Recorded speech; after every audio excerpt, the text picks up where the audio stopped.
কিছু পিতামাতা আছে, এরা বিবেকহীন, এরা দেখে সন্তানগুলা এইভাবে চোখের সামনে নষ্ট হচ্ছে, দেখছে সন্তানগুলা 24 ঘন্টা ফোনের পিছনে, ওদের জীবনগুলো ধ্বংস হয়ে যাচ্ছে।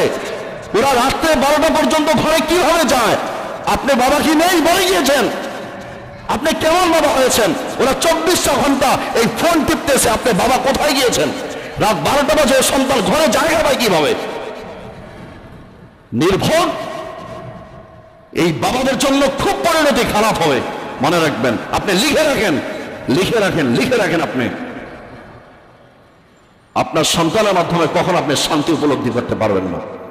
ওর জীবন তো নষ্ট হবেই, আপনার জীবনকে শেষ করে চলবে। আপনার সন্তানগুলা যে এখন নষ্ট হচ্ছে আপনার কারণে হচ্ছে। আপনি পিতামাতা সচেতন হন। আপনার ঘরে খাচ্ছে, আপনার ঘরে ঘুমাচ্ছে, আর ও আপনার কথা শুনবে না, এটা কেমন সন্তান হতে পারে? এখন বলবেন হুজুর কথা তো শুনে না, শোনার সময় তো আর বলেন নাই, এখন শুনবে কোথায় থেকে, ঠিক না?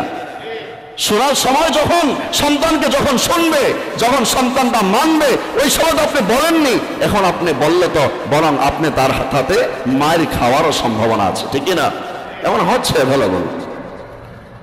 অ্যাভেলেবল হচ্ছে।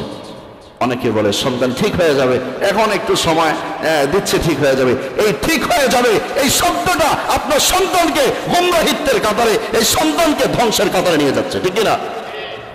ঠিক হয়ে যাবে, ঠিক হয়ে যাবে, এক সময় ঠিক আর হয় না, বরং সবচাইতে খারাপ মানুষে পরিণত হয়। মনে রাখেন, আপনি আপনার সন্তানদেরকে ছেড়ে দিয়েছেন না, এভাবে ছেড়ে দিয়েছেন না, আপনি মনে রাখবেন আপনার অবস্থা খুব পরিণতি খারাপ হবে। অনেক সময় তো মুরব্বীরা বললে যে আমার সন্তানকে আমি খাওয়াই, আপনি বলার কি বলেন এমন? ওরা সবচাইতে জালেম, এদের কারণেই ধ্বংস হয়। আজ যদি সচেতন হয়ে যেত প্রতিটা পিতামাতা, আজ সন্তানদের অবস্থা এমন হতো না, এই বেখেয়ালি সন্তান চলতো না কখনো।